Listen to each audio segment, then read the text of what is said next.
Very good morning. आप सभी का इस चैनल पे पुनः एक बार बहुत बहुत स्वागत है। आज हम लोग जानेंगे गुजरात के अहमदाबाद के मील मजदूर आंदोलन के संबंध में, और ये टॉपिक पीटी मेंस और बाकी सभी एग्ज़ाम के लिए इम्पोर्टेंट है। और अगर इससे कंटेंट लिया जाता है, इससे क्वेश्चन पूछा जाता है, तो मेरा वादा है इससे बाहर रहने की उम्मीद बहुत ही कम है, क्योंकि मैं इस सारे कंटेंट को इस वीडियो में कवर करने का कोशिश करूँगा।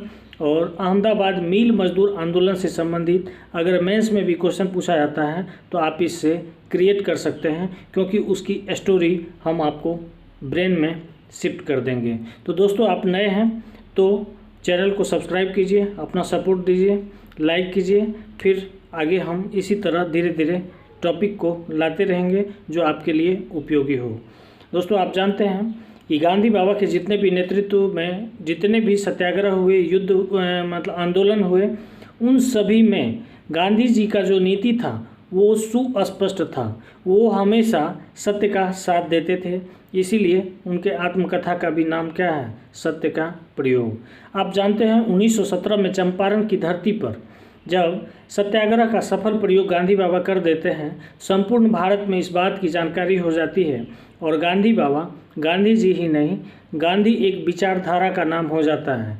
और जहाँ जिसको कोई भी समस्या होती थी तो वो गांधी जी को एक देवता के रूप में याद करते थे, और उसे आशा ही नहीं पूर्ण विश्वास हुआ करता था कि गांधी जी अगर हमारी समस्या को सुनेंगे तो निश्चित रूप से सोल्व करने का हर संभव कोशिश करेंगे। तो चंपारण यानी बिहार की चंपारण की ही धरती पर गांधी जी को 2 पत्र मिलता है। उस पत्र के माध्यम से पता चलता है कि वहाँ की क्या स्थिति है। तो पत्र नंबर 1 में जो है मील मालिक के द्वारा मजदूर का जो शोषण किया जा रहा था उसकी प्रत्येक समस्याओं को लिख के अवगत कराए थे अनुसुईया बेन पटेल। ठीक है, अनुसुईया बेन पटेल कौन थी? वो एक स्कूल संचालिका थी, वो स्कूल चलाती थी, लेकिन देश के प्रति उनकी जो भावना थी, गरीबों के प्रति उनकी जो भावना थी, मजदूरों की जो प्रति जो उनकी भावना थी, शोषण के विरुद्ध लड़ाई लड़ने का जो जज्बा था, वो काबिल तारीफ था। और वो समाज सेवा में अपना सहयोग देने से पीछे कभी नहीं हटी। दूसरा पत्र था शंकर लाल बैंकर, जो कि खेरा के किसानों की समस्या से गांधी जी को पत्र के माध्यम से अवगत कराएं। मैं अनुसुईया बेन पटेल के बारे में एक शब्द और बोल दूं कि ये अम्बालाल साराभाई की बहन थी, जो सूती वस्त्र उद्योग के बहुत बड़े व्यापारी थे और व्यापारी वर्ग के बहुत बड़े लीडर भी थे। अब मैं थोड़ा सा आपको इससे बैक ले चलता हूँ। बैक कहने का सेंस है, आप जानते हैं प्रथम विश्व युद्ध की शुरुआत 1914 से शुरू हुई और 1918 पे आके ख़त्म होती है। और ये घटना जो है 1918 की घटना है। 1918 में ही एक और घटना घटी थी, खेरा आंदोलन। इसके बाद हम उसको भी जानेंगे। तो 1914 से 18 तक जो युद्ध चला, तो उसमें आप जानते हैं कि लगभग 37 देश भाग लिए। भारत जो है प्रत्यक्ष तो नहीं, अप्रत्यक्ष रूप से अंग्रेज के साथ थे। तो यूरोप में क्या हुआ कि सूती वस्त्र का बहुत बड़ा मांग हुआ, क्योंकि खपत होती थी। जूट से बने जितने भी चीज़ होते थे, जूट के जो बोरे होते थे, बैग होते थे, ये सब का डिमांड बढ़ा, क्योंकि जितने भी एक्सप्लोसिव एलिमेंट जो भी हैं उसको जूट के ही बोरा में ले जाना सहज सुलभ होता था। इसके अलावा मसाले की भी मांग बहुत ज़्यादा थी। तो यूरोप से जो है व्यापार का बहुत ज़्यादा डिमांड हो गया। और मैं आपको बता दूं, गुजरात के जो अहमदाबाद मील मालिक एसोसिएशन था, उसमें अम्बालाल साराभाई बहुत बड़े व्यापारी थे और बहुत ज़्यादा मुनाफा कमाना चाह रहे थे। और मैं आपको बता दूं, प्रथम विश्व युद्ध से भारत खास करके इस क्षेत्र में बहुत ज़्यादा मुनाफा कमाए, क्योंकि संपूर्ण भारत में लगभग इकलौता आप कह सकते हैं कि एक ऐसा था जो बहुत ज़्यादा प्रोडक्शन देता था, क्योंकि डिमांड बहुत ज़्यादा बढ़ गई थी। अब समस्या क्या हुआ, दूसरी तरफ ये भी आप जान लीजिए। 1917 से 18 के दौर में भीषण अकाल पड़ा। उससे भी 1 साल अगर पहले चलते हैं तो प्लेग नामक बीमारी आई थी। प्लेग नामक बीमारी 1916 समथिंग में आई थी। तो प्लेग बीमारी से क्या हुआ कि आदमी डर गए तो शहर से गांव की तरफ भागने लगे। तो जो भी फैक्ट्री थी वो गांव की तरफ थी। अब इस व्यापारी वर्ग में बहुत बड़ा समस्या आ गया कि आखिर मजदूर अगर नहीं रहेंगे तो प्रोडक्शन हम कैसे दे पाएंगे। और प्रोडक्शन की मांग बहुत ज़्यादा बढ़ चुकी थी क्योंकि युद्ध जारी था। प्लेग बीमारी हुई, उसके बाद भीषण अकाल भी पड़ा था, जो कि आप जानेंगे कि खेरा के जो भी किसान थे उनका सारा फसल बर्बाद हो गया था, 1/4 भी नहीं ले पाया था। तो एक तरफ अकाल हुआ, एक तरफ प्रथम विश्व युद्ध का जारी होना हुआ, दूसरी तरफ हुआ प्लेग बीमारी। तो ये सारी चीज़ जो है क्रिएशन का एक मूवमेंट तैयार करती है। और ये सब कुछ होने के बाद व्यापारी लोग क्या करते हैं कि एक प्रलोभन देते हैं मजदूर को। क्या प्रलोभन देते हैं कि हम आपका बोनस 50% वृद्धि करते हैं, रहना कहना फ्री कर देते हैं, अगर आपको प्लेग होगा तो मैं उसका इलाज भी आपको बहुत अच्छा तरीके से कराऊंगा। इस तरह से अनेकानेक प्रलोभन देते गए। ठीक है। अब जो उसमें मजदूर वर्ग थे वो भी क्या किए, रुकना शुरू कर दिए। तो प्रोडक्शन भी बहुत ज़्यादा हो गया। प्रोडक्शन होने के बाद क्या हुआ कि खपत भी उनकी होने लगी। बस क्या था कि ये क्रम चलता जा रहा था। आप जानते हैं 1918 में जब प्रथम विश्व युद्ध की समाप्ति होती है तो जितने भी यूरोप में फैक्ट्री थे वो सब संचालित होने लगे धीरे धीरे। जब संचालित होने लगे तो ऑलरेडी था कि यहाँ की जो डिमांड थी, यहाँ की जो मांग थी वो घटने लगी। खास करके सूती वस्त्र की बात अगर हम करें तो उसका जो है मांग घटने लगा। जूट का बात करें तो मांग घटने लगा। अब जब बिक्री होगा ही नहीं तो व्यापारी को तो समस्या हो जाएगी, आखिर इतने मजदूर को इतना पैसा वो कहाँ से देंगे। तब क्या हुआ कि मजदूरों की छटनी शुरू हुई। आपको मैं बता दूं कि प्रथम विश्व युद्ध के समाप्ति के बाद यूरोप में आर्थिक मंदी का दौर चला। दोस्तों, जब आर्थिक मंदी की दौर चलती है तो ऑटोमेटिक है ये सब संभावनाएं क्रिएट होने लगती है और जितने भी नौकरी हैं उसके जाने की संभावना बिल्कुल हो जाती है। इसलिए कि उनको सैलरी देने के लिए कंपनी के पास पैसा होना चाहिए और पैसा होने के लिए प्रोडक्शन का जो है सेलिंग होना चाहिए। जब सेलिंग नहीं होगा तो ऑलरेडी है प्रोडक्शन भी कम करेंगे और प्रोडक्शन कम करेंगे तो मजदूर भी कम लगेंगे। इस सारी स्थिति को देखते हुए क्या हुआ, प्रोडक्शन को कम कर दिया गया और लेबर की छंटनी शुरू की गई। अब समस्या हो गया तो लेबर जो है स्ट्राइक पर जाने के लिए विवश हुए। और इसी बीच में जो है ये अनुसुईया बेन पटेल जो थी उसी की अपनी बहन थी। अम्बालाल साराभाई की अपनी बहन होने के बावजूद इन्होंने क्या किया, गांधी जी को एक खत लिख के इस बात की सूचना देते हैं कि मजदूरों के साथ शोषण हो रहा है, आप एक बार यहाँ आइए। अब एक चीज़ और मैं आपको रिलेशन बता दूं कि अम्बालाल साराभाई जो हैं ये ज़मीन दान किए थे गांधी बाबा को। जब आप जानते हैं कि साबरमती आश्रम की जो स्थापना हुई, साबरमती आश्रम की स्थापना 1917 में हुई, जबकि 1915 में इसको सत्याग्रह आश्रम या सदाग्रह आश्रम के नाम से जाना जाता था। और ये ज़मीन जो है खास करके अम्बालाल साराभाई ही दिए थे।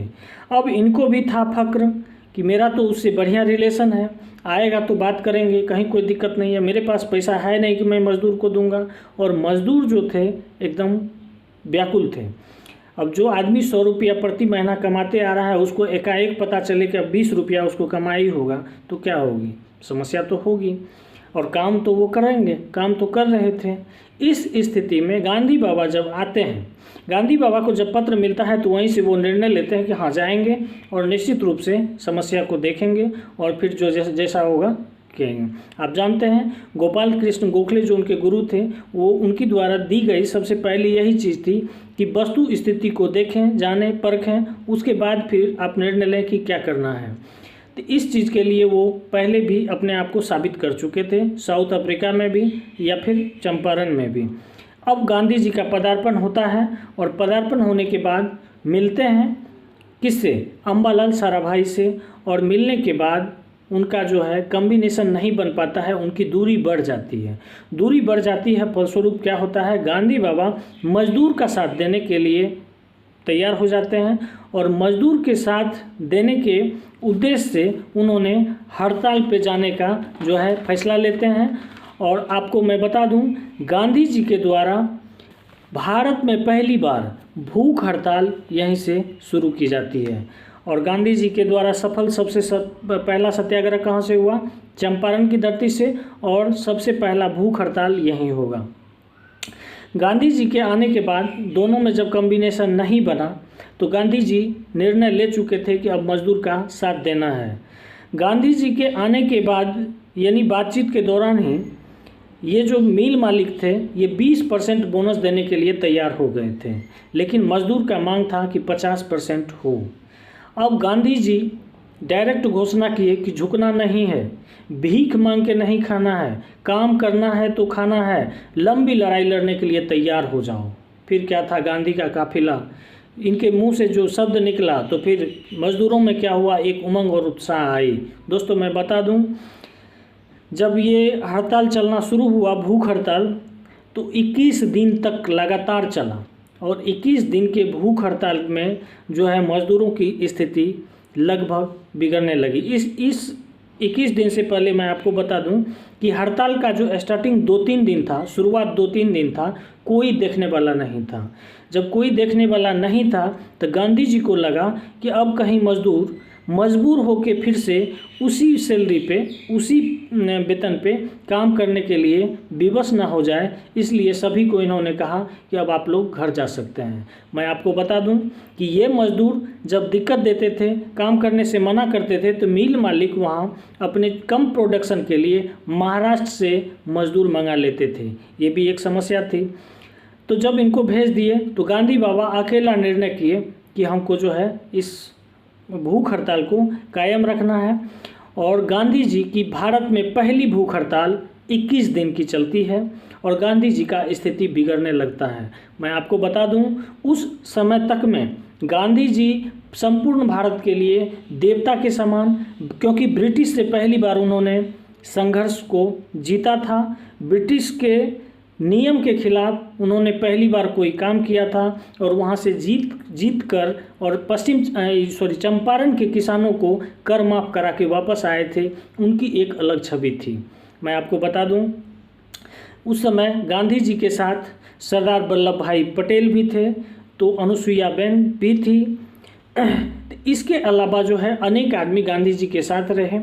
और जब गांधी जी की स्थिति बिगड़ने लगी तो मिल मालिक सोचने लगे कि अगर गांधी जी की मृत्यु हो जाती है तो फिर संपूर्ण भारतवासी हमें माफ़ नहीं करेंगे।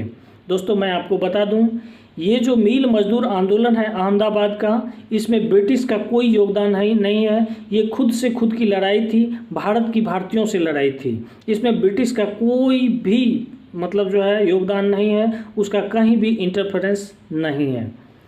तो गांधी जी जो है 21 दिन जब भूख हड़ताल करते हैं, स्थिति बिगड़ने लगती है, तब जो है एक शख्स हैं आनंद शंकर ध्रुव, वो आते हैं और मध्यस्थता की भूमिका निभाते हैं।